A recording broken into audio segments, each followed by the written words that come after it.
¿Cómo está el Amazonas hoy? ¿Está saqueado, está golpeado? Mire, se está deforestando mucho. ¿Quién deforesta ahí?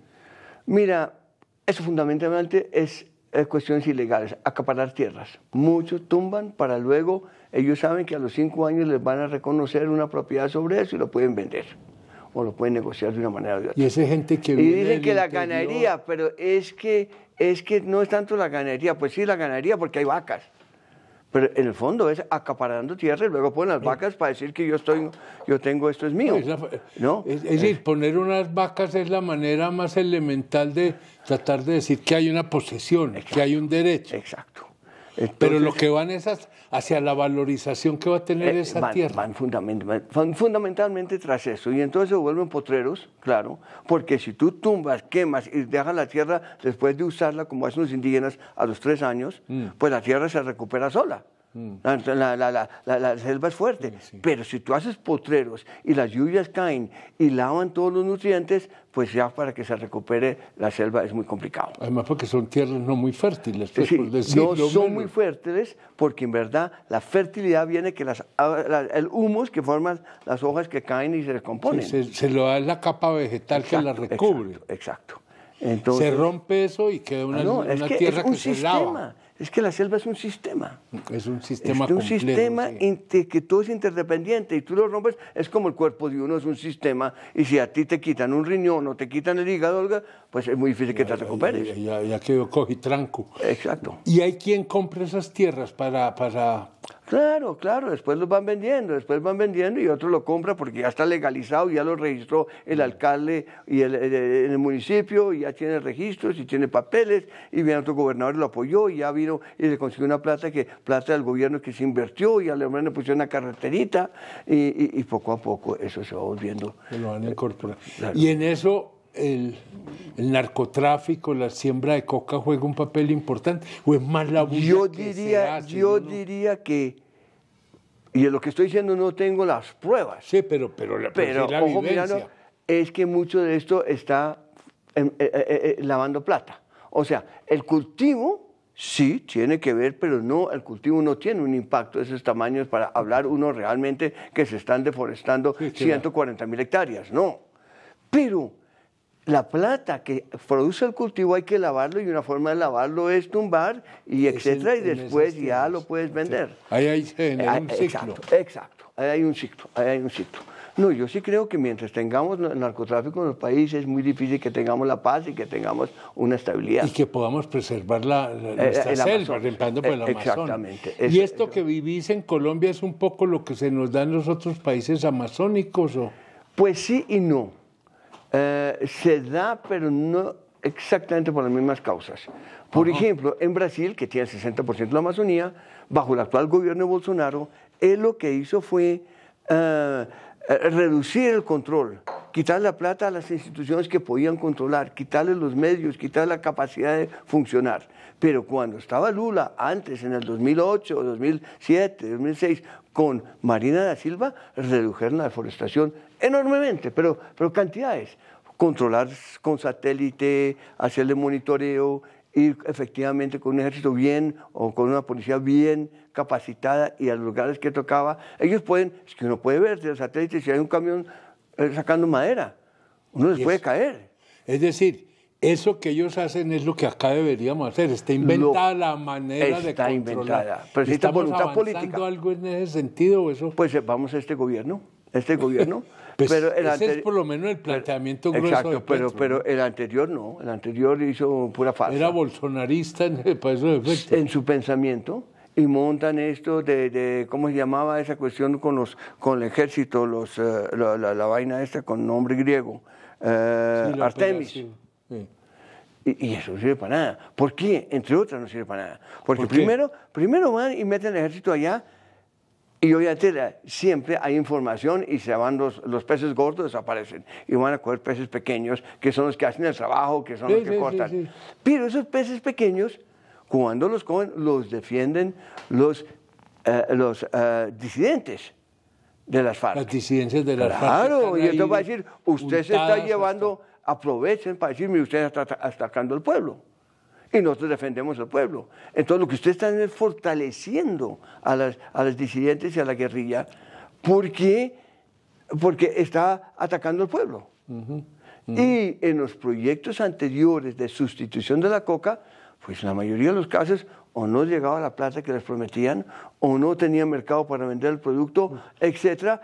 Entonces realmente no ha habido una intención seria, o tal vez la intención, pero no la manifestación seria para resolver esto. Pero se puede, está inventado todo.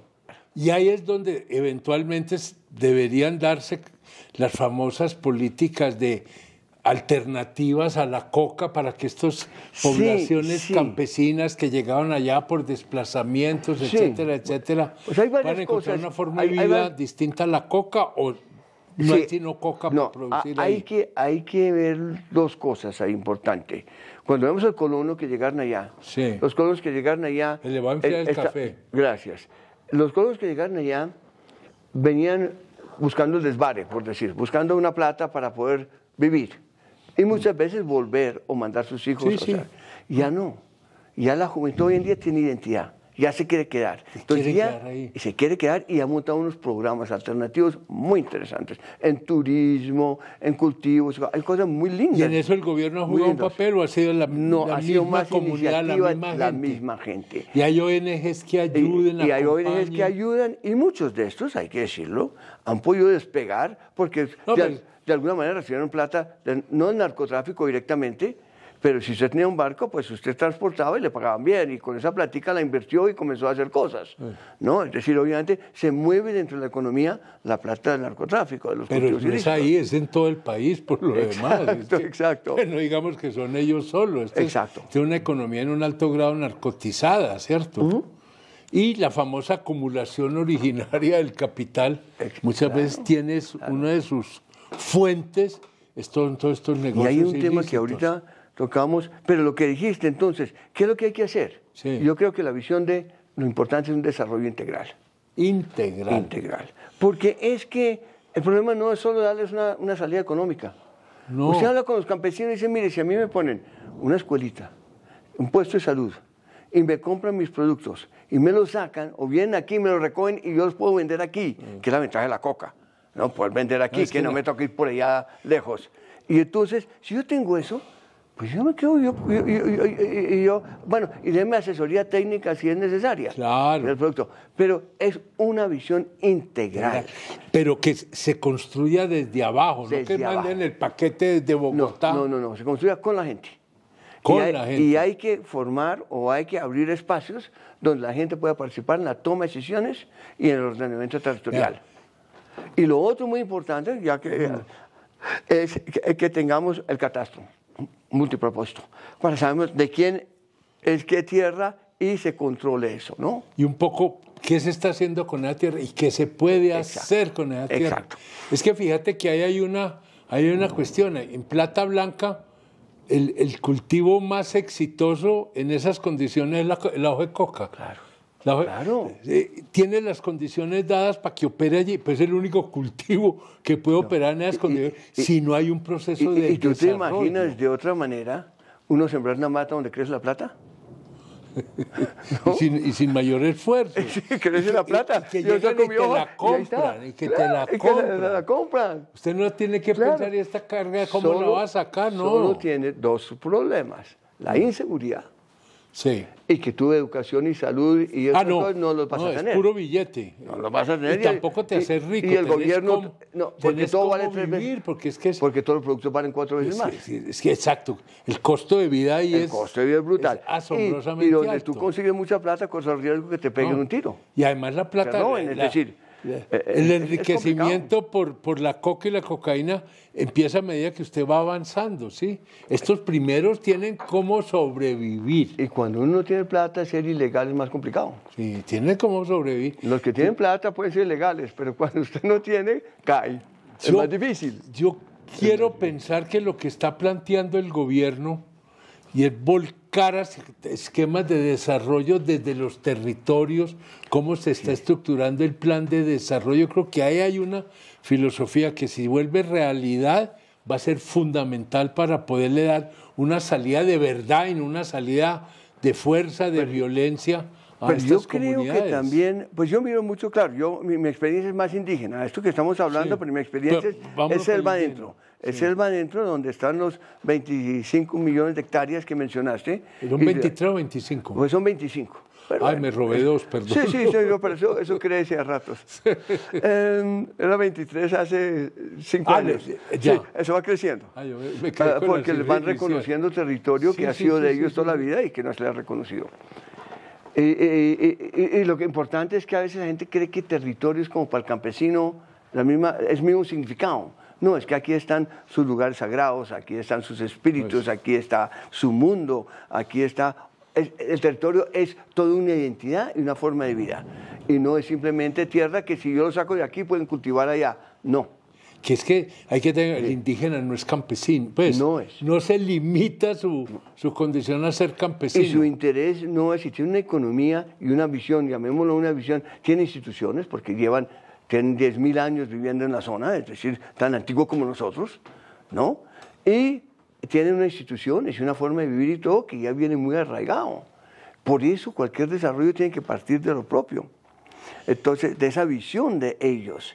Y ellos no son como nosotros capitalistas, en el sentido de que nosotros somos una visión que ve a la naturaleza como una cantidad de objetos que explotamos y somos individualistas, competitivos, jerarquizados y muchas veces la plata se queda en una élite o en cierta Y a gente. nomás. extraerle la riqueza a la naturaleza hasta que Y la poner a la agota. gente a trabajar también Y hasta que se para que la agota. plata queda en manos de unos No hay un pocos. sentido de permanencia, de continuidad. En cambio, el indígena sí vive con la naturaleza. Es una economía y una vida de vivir con la naturaleza. Es que la naturaleza es una comunión de sujetos. Son sujetos que viven juntos y que yo tengo que cuidarlo. Yo soy parte de la comunidad de la naturaleza. Y entonces tengo que cuidarla para que a mí me vaya bien también. Es otra visión. Es otra forma de la relación del hombre con la naturaleza. Es otra forma de ser humano. Es otra visión del ser humano, ¿no? Y que es una gran riqueza. Aquí en Colombia hablamos mucho de la biodiversidad, que puede ser el futuro económico y bla, bla, bla. Y es verdad, tal vez. El mercado muy bravo, el mercado acaba con todo cuando comienza a llevarse las cosas. Usted mercantiliza. Es muy difícil. Pero hablamos poco de la diversidad cultural. Y la diversidad cultural es que tenemos en el país, tenemos 115 grupos indígenas diferentes, se hablan, si no me equivoco, con 60 idiomas diferentes, y cada idioma es una filosofía, es un entendimiento, es todo un Una conocimiento, cosmovisión, es ¿no? una cosmovisión. Y ellos, con esta visión que tienen de vivir con la naturaleza, pongamos esos términos, de vivir dentro de la comunidad de la naturaleza, nos puede inspirar en muchas cosas a nosotros. Inspirar, porque ahí estaba yo pensando cuál sería ahí la política correcta. Yo creo que la primera es respetar esa realidad, respetarle su espacio, ¿sí? No forzarla a que se integre, Exactamente. pero tampoco que desaparezca, Exacto. ¿cierto? Pero entonces, respetarla. Hombre, se les podría ayudar a encontrar unas formas alternativas a la coca que les permita vivir, digamos, con dignidad en esos territorios. Es lo que te Pero digo. hemos fracasado hasta ahora Hemos en eso. fracasado ¿o porque tú? no había mucha voluntad política y porque tal vez muchos viven del negocio de la Es coca. que, Puede ¿qué hay haber un detrás de interés, todo puede eso? haber O sea, interés, ¿qué ¿no? tantos quieren que esto Pero cambie? yo quiero volver cuando tú dices, hay gente con buena voluntad, y no lo cuestiono. Pero es que la esencia del colonialismo consiste en negar al otro. Entonces al indígena se dice, usted es ignorante porque no tiene mi cultura, usted es pobre porque no tiene mi economía, usted es ateo porque no tiene mi Dios, usted tiene promiscuidad porque no sea... Inclusive los colegios allá, los internados donde educan a los niños allá, los llaman orfelinatos. Es decir, que los papás de los indígenas no eran reconocidos como papás, no eran válidos, porque no estaban dentro de la estructura del cristianismo. Entonces los definimos por lo que no son, por lo que no tienen, en comparación con nosotros. Pero como somos buena gente, les ayudamos con educación, les ayudamos con economía. Caritativos. Y somos caritativos y de todos los dominamos. Entonces, mucho del colonialismo ha sido negar al otro, pero entonces decir, pero como yo soy bueno, yo te ayudo. Pero primero te destruyo. Exacto. Y después te ayudo, ayudo. pero te dejo abajo allá Entonces el apretado. campesino desplazado primero lo destruí, ahora lo voy a ayudar. Pero cuando está en su territorio y no le reconocí el valor donde tenía en su territorio. No lo reconocí como persona, sino primero lo negué. Y después ahora le ayudo. Y la educación tiene eso, es decir, mucha educación es domesticar a la gente para que camine por el camino que le interesa al dominante, sector, a la política, al poder. Entonces muchas veces uno dice, no, pero si lo hizo de buena voluntad, claro, yo no digo que esa persona era mala. Esa persona fue y dijo, yo voy a educar, yo lo voy a ayudar, yo voy a ser caritativa. Pero en el fondo está obedeciendo o está funcionando dentro de un sistema de negación. Ahora que estábamos preparando, porque ya creo que nos toca ir redondeando, que desafortunadamente el tema no se acaba, claro, pero el tiempo sí siempre es cortico cuando... No hay nada más largo que cuando uno está aburrido, pero nada más cortico cuando uno está encarretado. Por eso el tiempo es subjetivo. Y la gran colonización que nos han hecho es con el tiempo de 12 horas. Que las horas son así. Sí. Resulta que el tiempo es subjetivo. Sí. El tiempo es largo o corto según lo estoy viviendo. Y no funciona como un reloj. Nos pusieron a caminar según el horario del banco. ¿Cuándo lo abren y cuándo cierran? Hora de cierre, sí, hora de banco. Exacto. Sí, hora de banco. No, pero hablábamos de que a mí me llamó la atención. Tú hablabas de algo que me parece interesante y es que acabaste asesorando al Vaticano en estos temas. Y con este Papa actual y con la encíclica de ese Papa, ahí hay un cambio, ahí hay un reconocimiento, un mea culpa, ¿sí? O hay un, claro, porque eso es importante, porque este es un mundo que todavía sigue con valores cristianos muy fuertes, ¿cierto? Y que no está mal que tenga valores cristianos. No, es que yo personalmente... Hay unos valores cristianos indiscutiblemente, amor al prójimo, nadie puede cuestionarlo. Sí. Pero este Papa viene de los jesuitas y viene de la teología de la liberación y viene de una cuestión los jesuitas vienen desarrollando y una visión más socialista de los jesuitas.